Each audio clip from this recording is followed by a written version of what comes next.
Well, this Hispanic Heritage Month, it is a call to action from organ donation activists. Did you know Hispanics make up nearly half of the transplant wait list, but are among the fewest to sign up to become organ donors?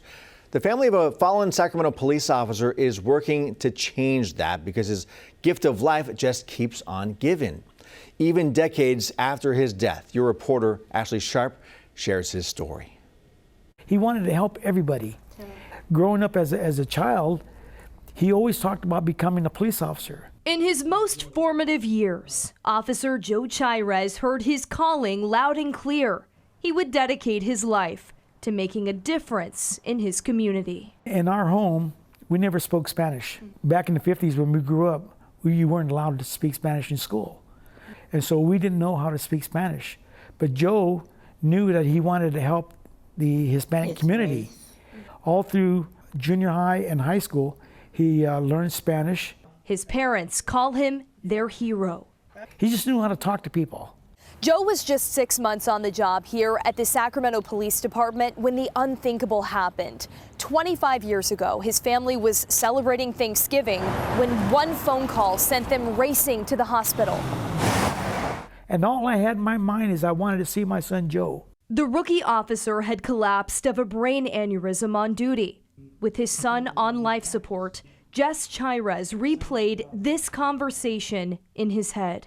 6 months prior, when Joe was in the academy, he came to me and he says, "Hey, Dad," he goes, "if anything ever happened to me out on the street when I'm a police officer," he goes, "I would like to donate my organs." And I told him, I says, "Nope. It's not going to happen." Jess said his reasoning was that he simply couldn't comprehend his youngest son dying, so he shut it down. Fast forward to this prayer from the hospital. I said, "God, what do I do?" No sooner I said those words, God gave me an answer.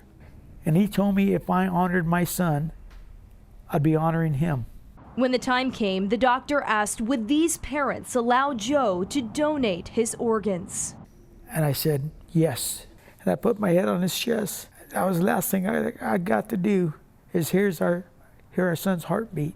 And they'd hear that beautiful beat again years later when they put their ears to the chest of the man who got Joe's heart. There are no words that can describe that. It's something that my wife and we needed at the time. To hear his heart again. Joe's selfless last act saved 4 lives total. But among the Hispanic community, it's more rare. It's discouraging. Because according to Sierra Donor Services, of 19,000 people waiting for a life-saving transplant in California, the Latino community makes up nearly half of that list. They're also among the least likely to donate an organ. A lot of our people are on dialysis. And because not enough Latino, not enough of our people are saying yes to donation, people are waiting 5 years, 10 years, or sometimes they get too sick and they're not able to receive that gift of life. Transplants are more successful when the recipient and donor are of the same ethnicity. Christian Morales works to break through language barriers, cultural misconceptions, and distrust of healthcare in the Latino community. So his message is this. Con la donación de órganos, uno puede salvar hasta 8 vidas y con tejidos puede salvar hasta 75. The Chairez family now spends their days advocating for the same. And it just makes me feel good in my heart knowing that Joe had something to do with that. Giving talks and watering the seed that they say Joe first planted, helping grow the gift of life. I want everybody to be like Joe and hopefully sign up to become an organ donor.